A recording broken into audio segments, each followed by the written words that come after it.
Imagine, an alien landing in Times Square right on New Year's Eve. First in 2007, then again 2 years later in 2009.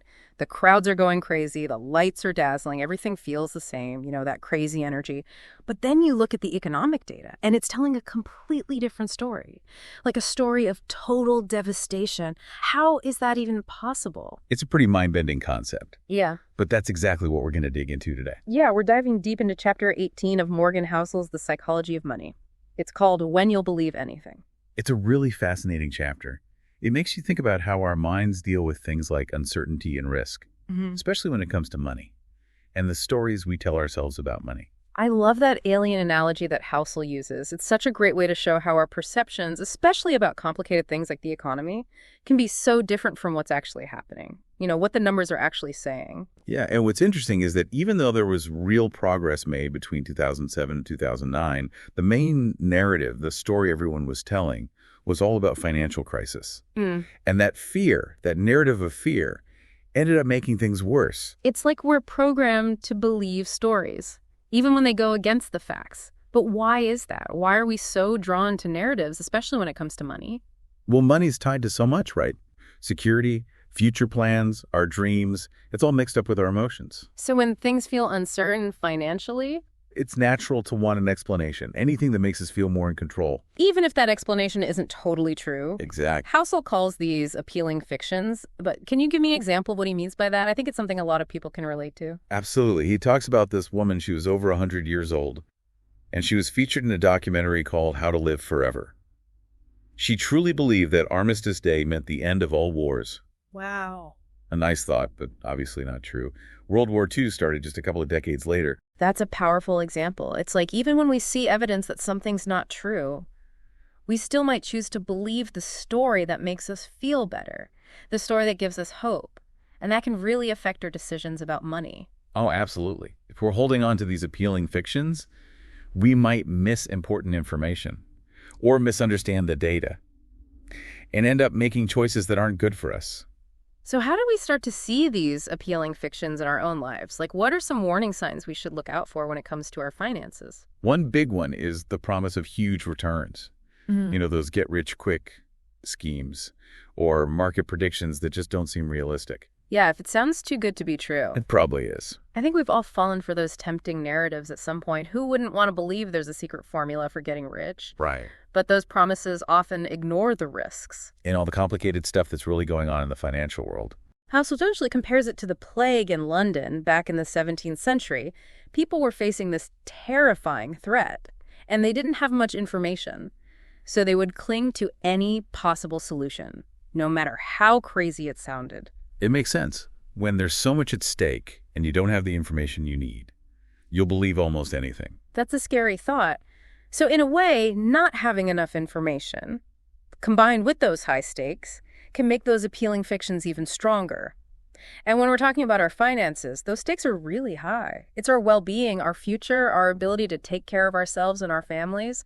No wonder we want certainty. Exactly. We crave that sense of control, especially when things feel unpredictable. And that makes us vulnerable to those narratives that promise easy answers or guaranteed outcomes. But those narratives are often hiding how complex things really are. Okay, so we're starting to see how these appealing fictions can take root, especially when we're dealing with limited information and high stakes. Think about it. What was the happiest day of your life? That's a tough one. There are a few that come to mind. I guess one that really stands out is when I finally hit this big financial goal I'd been working towards. It took forever, it felt like. But it was amazing when I finally got there. Like, all that hard work had finally paid off.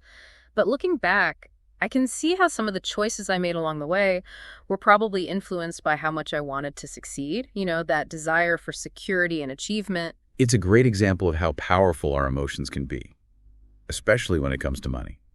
And it goes back to that woman we talked about earlier. The one who believed Armistice Day meant the end of all wars.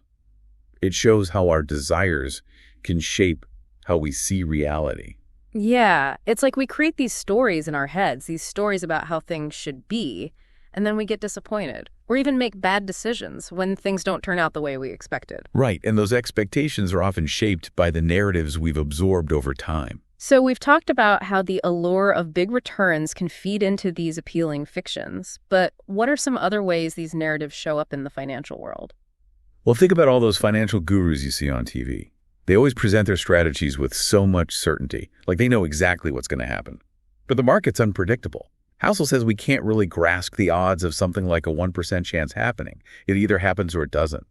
But those low probability, high reward situations, they can be really tempting. It's like playing the lottery. We know it's almost impossible to win, but we still buy that ticket because that dream of winning is just so powerful. Exactly. That need for control, that belief that we can outsmart the system or predict the future, it can lead to some really bad choices. So it sounds like being skeptical is really important. But how do we balance that skepticism with the need to actually make decisions? We can't just overthink everything and end up doing nothing. That's a good point.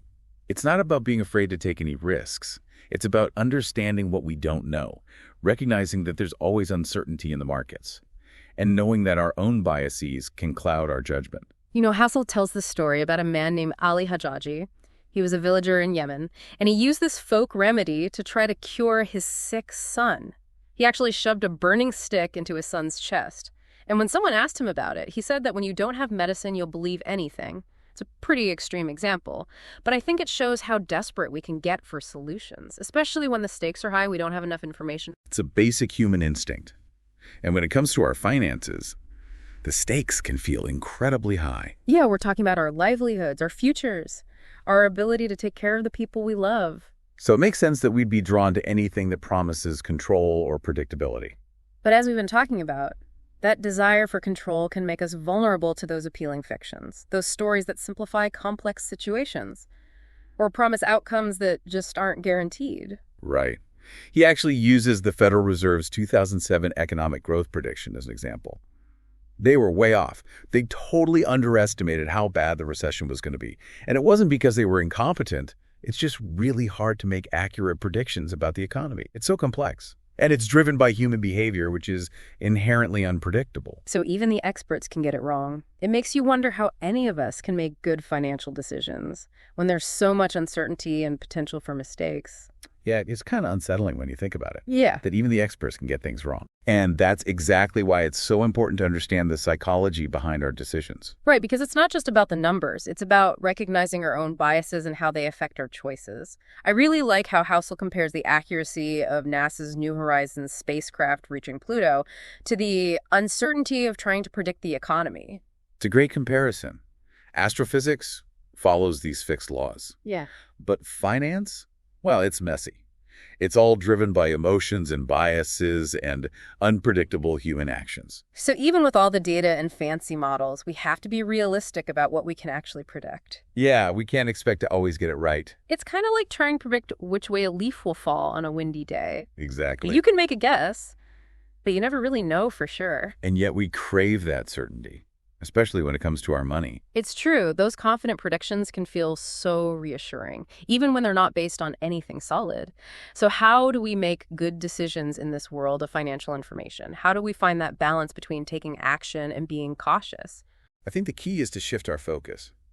Instead of trying to predict the future with perfect accuracy, we should focus on building a strong foundation of financial knowledge, developing a solid strategy, and sticking to it. So it's more about playing the long game, understanding the basics, and accepting that there will always be some uncertainty, instead of chasing quick wins or relying on someone else's predictions. Exactly.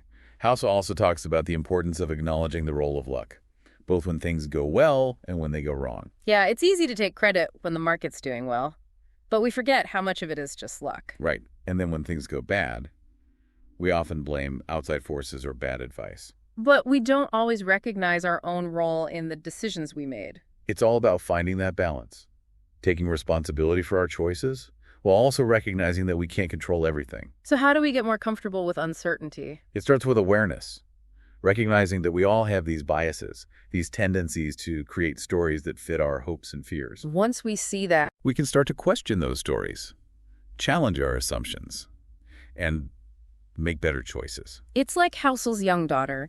He talks about how she creates these narratives to explain the world around her, even with her limited experience. The natural human thing, to create stories and explanations.